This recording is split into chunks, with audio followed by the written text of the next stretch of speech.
Premier ministre Abiy Ahmed a visité le palais de l'empereur Fasilides dans la ville de Gondar.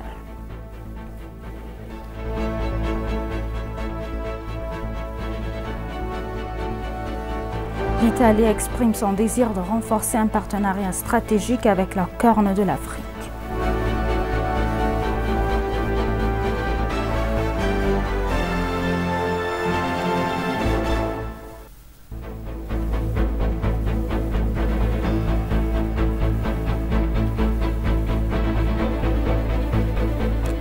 Bienvenue chers téléspectateurs, c'est Aline Tebaro avec le journal du 2 avril.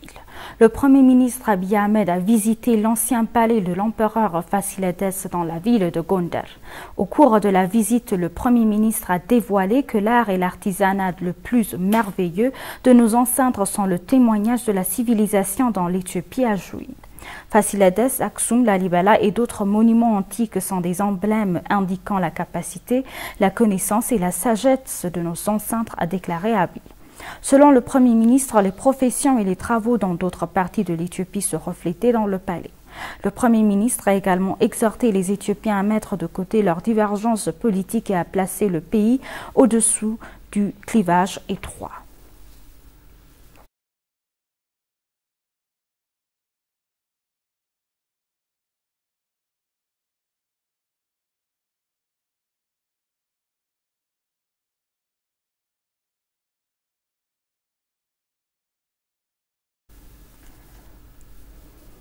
L'Éthiopie et l'Italie entretiennent des relations de longue date dans les domaines agricoles, économiques et politiques. S'adressant à l'agence de nouvelles éthiopienne, l'ambassadeur d'Italie en Éthiopie, Agostino Palesi, a noté que l'Italie considérait l'Éthiopie comme son partenaire stratégique dans la Corne de l'Afrique. En ce qui concerne les activités de développement en Éthiopie, l'ambassadeur a également déclaré que l'Italie a lancé une nouvelle stratégie Piano Mati qui vise le développement énergétique en Éthiopie pour attirer des investissements privés afin d'améliorer les compétences et la formation dans de nombreux secteurs différents. L'ambassadeur a souligné qu'il fallait renforcer davantage les relations entre les deux pays pour leur respect et les avantages mutuels.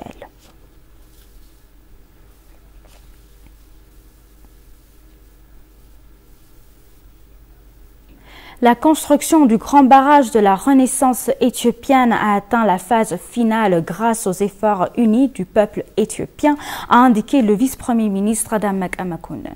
Le Conseil national de coordination de la participation publique à la construction du grand barrage, présidé par le vice-premier ministre, a tenu un forum consultatif qui a discuté de la mise en œuvre de la construction du barrage et évalué les préparatifs de la célébration de la 12e année de la pose de pierre angulaire à Gouba, Benshangul Gumuz.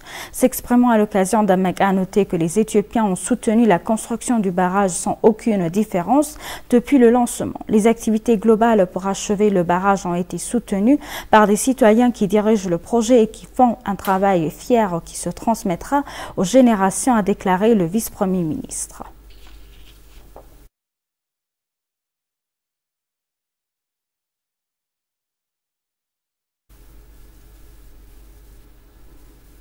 Au cours des 8 derniers mois, plus d'1 milliard de birr ont été collectés pour la construction du grand barrage de la Renaissance éthiopienne, a indiqué le bureau du projet de coordination du barrage. Haïlou Abraha, directeur des relations publiques du bureau, a déclaré à l'agence des nouvelles éthiopiennes que le public a renforcé son soutien au barrage. Il a déclaré que les gens soutenaient par le biais des ventes, d'obligations et de cadeaux de SMS 8100, d'un compte cadeau d'Ethiopian Electric Power et d'autres programmes de collecte de soutien. Il a confirmé que plus de 1,41 milliard de birr ont été collectés à partir de diverses méthodes de collecte des recettes au cours des 8 derniers mois. Il a dit que le soutien de la population pour augmenter en particulier le travail accompli au cours des 3 ou 4 dernières années a enregistré des résultats encourageants. Il a déclaré qu'il était prévu de collecter 100 millions de birr et a demandé à la société de participation de participer activement au projet. Il a confirmé que le bureau travaillera pour renforcer le soutien du public à la construction du barrage en préparant divers programmes.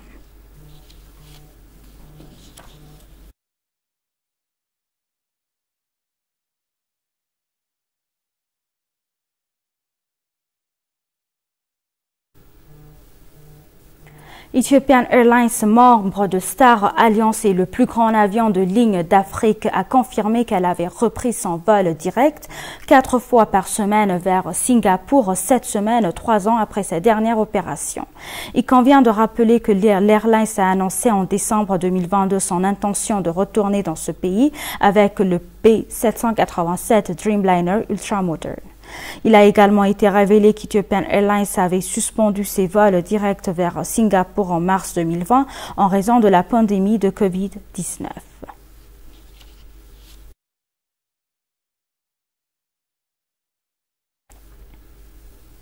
Le secrétaire exécutif par intérim de la CEA, Antonio Pedro, a déclaré la réforme économique locale de l'Éthiopie pourrait servir d'exemple à d'autres pays africains et créer une plateforme pour partager ses expériences entre les pays africains.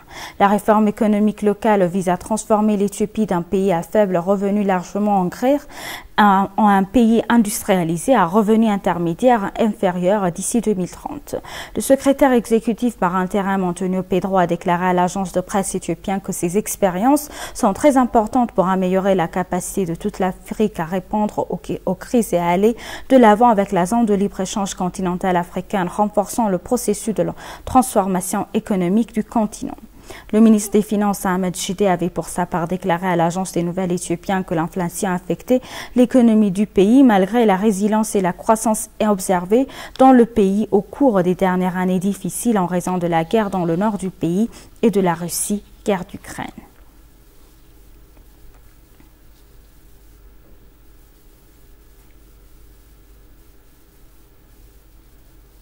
Et pour conclure le journal, dans sa volonté de renforcer l'engagement et le partenariat avec les parties prenantes, la Société africaine des finances, leur principal fournisseur de solutions d'infrastructures du continent, organisera le 3e édition de son symposium des pays et des parties prenantes le 4 avril 2023.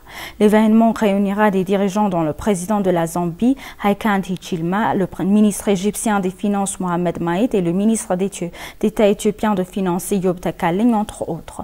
Le symposium organisé sous le thème Partenariat pour la résilience et la croissance durable en période de turbulence réunira des experts de l'industrie, du gouvernement et du secteur privé pour discuter de la manière dont les gouvernements africains et les investisseurs et les autres parties prenantes peuvent s'associer à l'AFC pour mettre en œuvre des solutions innovantes. Les participants auront l'occasion de dialoguer avec des experts du secteur sur des sujets tels que la transformation numérique dans la finance, l'innovation dans le financement des infrastructures, l'investissement responsable et l'impact des événements géopolitiques sur le développement des infrastructures. La Société africaine des finances a été créée en 2007 pour être le catalyseur des investissements d'infrastructures menés par le secteur privé à travers l'Afrique.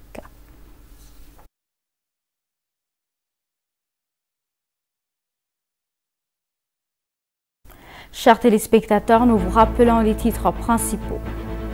Le Premier ministre Abiy Ahmed a visité le palais de l'empereur Fasilides dans la ville de Gondar.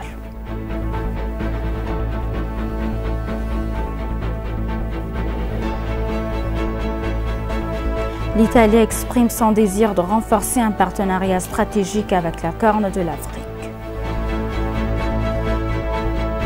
Merci chers téléspectateurs, c'est la fin du journal. C'était Aline Taïbaro avec le journal. Restez avec nous avec le reste des programmes. Bonne journée.